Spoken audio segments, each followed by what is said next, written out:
안녕하세요. 오늘은 독일 입시에 대한 두 번째 이야기를 찍어보려고 해요. 저희 집이 좀 어둡고 오늘 날씨도 좋고 그래서 밖으로 한번 나와봤어요. 오늘은 독일 대학 중에서도 미대에 대한 이야기를 해보려고 하는데요. 독일 대학에 대한 전반적인 이야기는 1편에서 했으니까 궁금하신 분들은 1편 영상 참고하시면 될 것 같아요. 일단 독일 미대를 지원하는 과정에 대해서 설명해 드릴게요. 먼저 한국에서 서류를 준비해 와야 해요. 저 같은 경우에는 대학교 졸업을 하고 독일에 나온 케이스라 대학 졸업증명서, 대학교 성적표, 그리고 고등학교 성적표, 수능 성적표 같은 거를 전부 영문으로 준비했어요. 그리고 저는 한국에서 4번 공증도 좀 해왔는데 사실 그건 한국에서 할 필요는 없고요. 독일 영사관에 가서 어차피 다시 새로 해야 했었거든요. 그리고 서류를 들고 독일에 왔으면 일단 지원할 대학이 우니 아시스트를 통해서 지원을 해야 하는지 살펴보고, 만약에 우니 아시스트를 통해야 한다면 바로 우니 아시스트에 지원을 해야 해요. 거기에 지원을 하면 저의 성적이 변환이 돼서 학교 쪽으로도 가고, 만약에 BPD 성적 변환을 하는 학교라면 저한테도 원본 서류가 옵니다. 그러면 이제 그 서류들을 가지고 대학교 포탈에 지원을 해야 하는데요. 이런 지원 정보 같은 경우에는 학교마다 전부 달라서 이렇게만 하시면 된다라고 말은 못하고요. 직접 원하시는 학교 홈페이지에 들어가서 지원 방법을 참고하시면 됩니다. 그 다음에 제 마패를 준비했어요. 마패를 내는 시기도 학교마다 전부 다르고, 이 시기는 어느 주에 대학이 있는지에 따라서도 좀 다르기 때문에 미리 확인하셔서 그 기간에 맞춰서 준비를 하셔야 합니다. 그러고 나면 마패 합격 여부가 이메일로 와요. 어떤 학교는 우편으로만 오기도 한다는데 일단 저는 이메일로 왔고요. 이메일을 받은 뒤에 이제 실기시험이 있어요. 어쨌든 실기시험과 면접을 보면 결과가 나오고, 만약에 합격했다 하면 입학 허가서가 와요. 쫄라숭이 오는데, 쫄라숭이 오면 이제 학교 측에서도 등록을 해라 라고 할 거예요. 입학 허가서를 받고 등록을 하지 않으면 그 자리가 이제 없어지는. 그래서 보통 일주일 내로 등록을 해야 하고요. 등록할 때 이제 제가 우니아시스트에서 받았던 원본이랑 제 어학증명서 제출했어야 했고, 그 과정이 끝나면 학기가 시작하기 전에 아인슈라이벤을 하게 됩니다. 아인슈라이벤을 하게 되면 학교 등록이 완벽하게 끝난 거예요.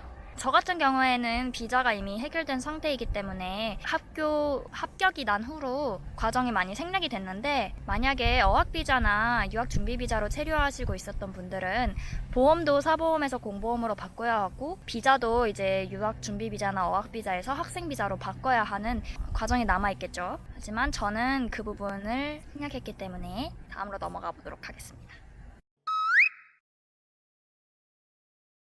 독일 미대 준비하는데 가장 중요한 거는 저는 독일어랑 마페라고 생각해요. 모두가 그렇게 얘기할 것 같은데, 일단 미대 같은 경우에는 독일어와 포트폴리오, 마페가 매우 중요합니다. 왜냐하면은 일단 마페 비중이 진짜 커요.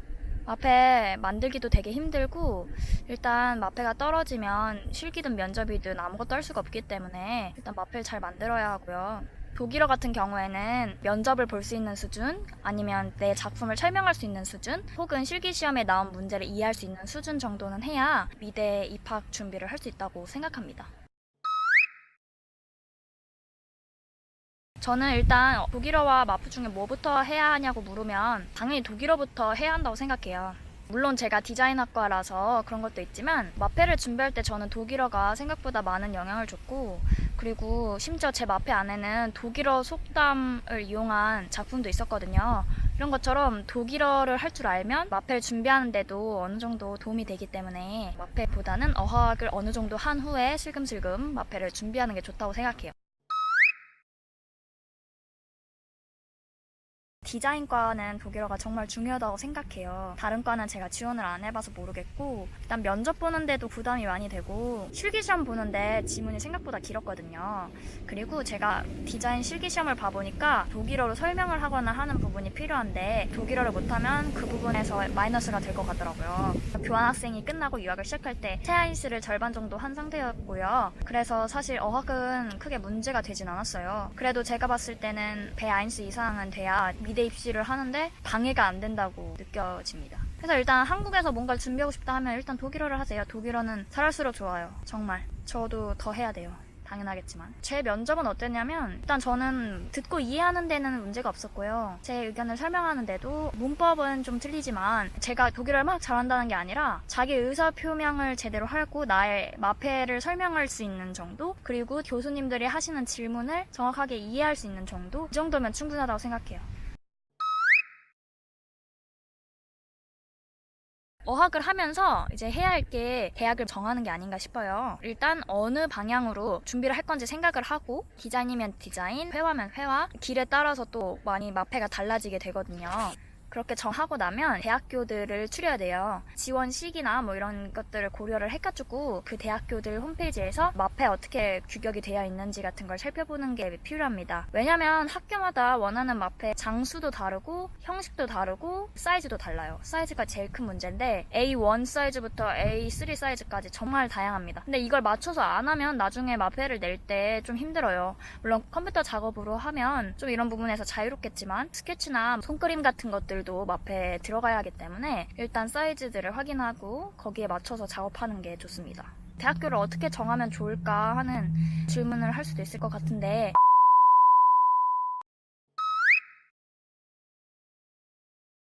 저 같은 경우에는 되게 빨리 했어요. 좀 옛날 작품도 몇 개 섞어서 쓰기도 했는데 총 마페를 완성하는 데까지 한 달 정도 걸렸습니다.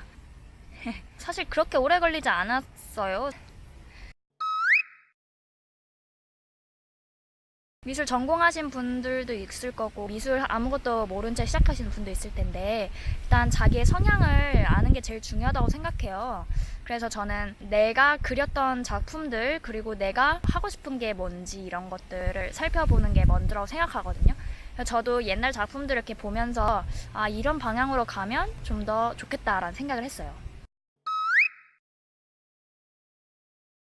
사실 주제가 꼭 필요한 건 아닌데 주제가 있으면은 그에 맞춰서 생각하기도 좀 더 편하고, 저 같은 경우에는 통일성이 생겨서 좋더라고요. 그래서 저는 주제를 하나 정해서 그게 맞춰서 마페를 준비를 했고, 근데 꼭 주제가 또 하나일 필요는 없고요. 다른 학생들 하는 거 보면 한 세네 가지 주제를 정해가지고 그에 맞춰서 여러 가지 작품을 만드는 경우도 있었습니다. 제일 중요한 건 창의력이에요. 창의적으로 여러 가지 기법들 사용해 보는 게 좋고, 내가 주제를 정했더라도 약간 발상의 전환 하듯이 생각을 이렇게 돌려가면서 준비하는 게 좋습니다. 마페 만들 때 참고하면 좋은 점이 또 있는데요. 그 원하는 학교에 스튜디움이 어떻게 구성됐는지 확인해 보면 좋아요. 저 같은 경우에는 커뮤니케이션 디자인 학과를 지원했는데, 보통 이 학과 마페나 이런 거 찾아보면 거의 포스터 디자인, 로고 디자인 뭐 이런 디자인적인 것들을 많이 하더라고요. 근데 저희 학교 같은 경우에는 스튜디움 안에 애니메이션이랑 필름도 있고 그다음에 포토그래피도 있어요. 그렇기 때문에 저는 다양한 분야의 작업을 마페에 넣었습니다. 근데 만약에 이런 게 없고 그냥 여긴 그래픽 디자인인데 포스터 디자인을 배우는 곳이다 라고 이렇게 좀 이렇게 방향이 정해져 있다면 거기에 맞춰서 마페 작업을 하는 게 좋아요. 왜냐면 마페 잘하고 못하고도 중요하겠지만 이 학교와 성향이 맞는지, 우리가 가르치고 싶은 학생인지를 판명하는 장이기도 하기 때문에 내가 이 학교에서 가르치는 거, 이 학교에서 배울 수 있는 것들에 관심이 많다라는 걸 보여주면 좋습니다. 마페는 보통 20개에서 30개 정도의 작품을 내야 해요. 어떤 곳은 스케치북을 내라고 하는 곳도 있어요. 진짜 한 작품도 아니고 20개, 30개를 하려고 그러면 되게 생각하다가도 힘듭니다. 어떻게 해야 될지도 모르겠고. 그럴 때는 제가 많이 참고한 사이트인데, 이 사이트에 들어가면 마페들을 볼 수가 있어요. 그리고 학교별로 혹은 과별로 검색해서 볼 수도 있거든요. 그래서 이 학교에 붙은 학생들이 어떤 스타일로 작업을 했는지 이런 것들 확인해 보면서 감을 잡아 나가면 좋습니다. 앞에 보는 방법 알려드릴게요. 제가 적어놓은 주소로 들어가도 되고, 프레코르 마페라고 치면 사이트에 들어갈 수 있어요. 여기서 나와 있는 마페를 클릭하면 이 사람의 마페와 간단한 설명을 볼 수가 있어요. 그리고 혹슐레에서 내가 가고 싶은 혹은 지원하고 싶은 대학교를 찾아서 검색을 하면 그 학교 학생들의 마페를 볼 수가 있습니다. 이렇게 하면 학교 스타일을 보는데도 도움이 되겠죠.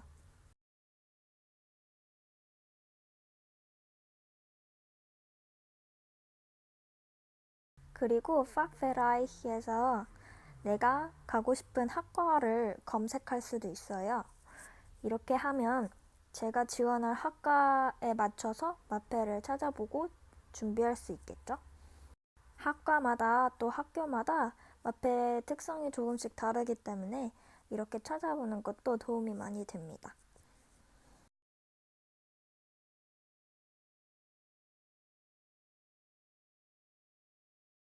좀 자신감 가지고 마페 준비하시면 될 것 같아요. 그리고 또 추천해드리고 싶은 게 각 학교마다 마페 베라퉁이라는 걸 해요. 마페에 대해서 조언을 해주시거나 아니면 합격자들의 마페를 볼 수 있는 자리인데요. 이런 거 일정 맞으시거나 관심 있는 학교에 가서 참여해보는 것도 나쁘지 않은 것 같아요. 저는 이제 학교 정하고 주제 정해서 시작하는 게 가장 효율적이라고 생각을 하고요. 그래서 저는 한국에서 아무것도 정해지지 않았을 때 시작하는 것은 좀 비효율적이지 않나 생각을 했고요. 혼자서도 할 수 있어요. 만약에 혼자 하는데 너무 힘들다면 여기서 이제 마페 베라퉁 하는 한국인 사람들도 있고요. 아니면 학원 같은 것도 있긴 한데 근데 저는 혼자 하는 걸로 충분하다고 생각을 합니다. 그리고 약간 방향만 잡히면 감만 생기면 사실 그렇게 어렵지 않아요. 이게 좋고 나쁘고를 떠나서 일단 작품을 완성시키는데 혼자서 충분히 할 수 있다고 생각합니다.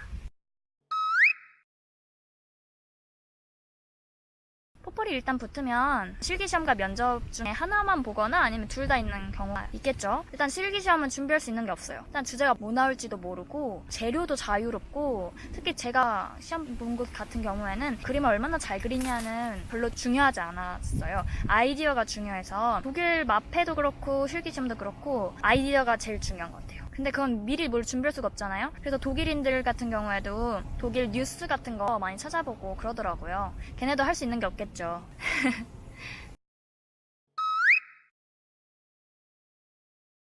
이 사이트에 들어가면 학생들이 지난 학기 혹은 지금까지 시험이 뭐가 나왔는지 그리고 면접 질문이 뭐가 나왔었는지 찾아볼 수가 있거든요. 물론 독일어로 읽어야 하지만 그걸 참고해서 아 이런 종류의 시험이 나오는구나 가늠해보는 것도 좋을 것 같아요. 저 같은 경우에도 2009년부터 2017년까지 물론 다 있는 건 아니었지만 시험 주제들 모두 확인하고 면접에 대충 뭘 물어봤었는지 확인하고 갔습니다. 보통 실기시험 시간은 되게 여유롭게 줘요. 저 같은 경우에는 문제를 2개를 줬었는데 주제를 그림을 2장을 그렸거든요. 오전, 오후. 근데 오전, 오후 다 3시간씩 줬어요. 그래서 저는 마지막 2번째 거는 30분 전에 나왔습니다.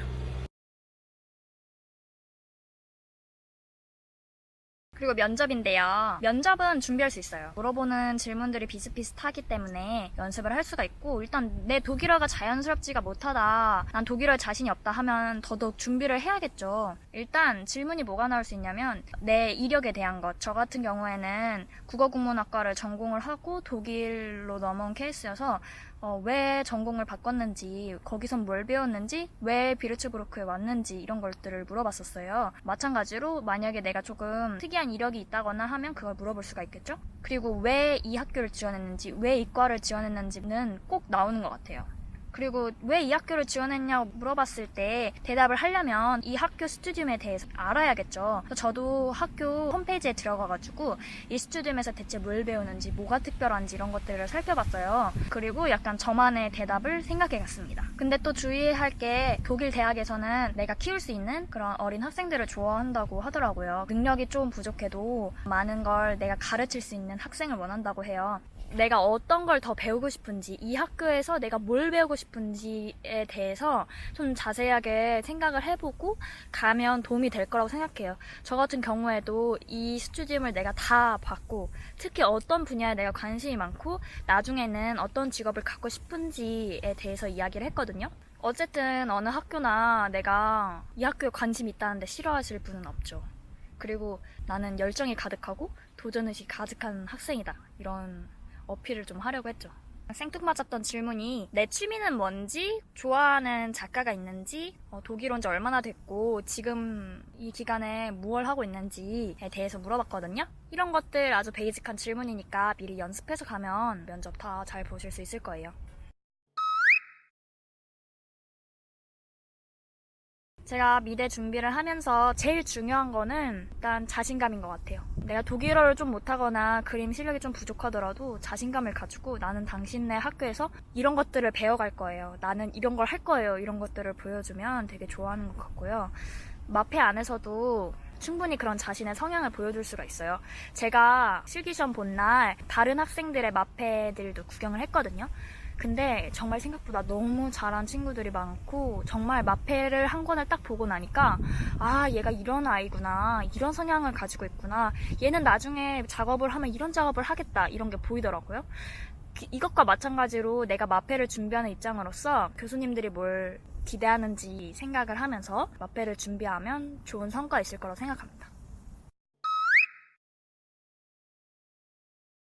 미대 준비하시는 분들 딱 정해진 것도 없고 불안하기도 하고 힘드시잖아요. 제 영상이 조금이라도 도움이 됐으면 좋겠고 앞으로 미대 준비하시는 분들 모두 좋은 결과 있기를 바랍니다. 앞으로도 유용한 정보 많이 공유할 테니까 기대해 주시고요.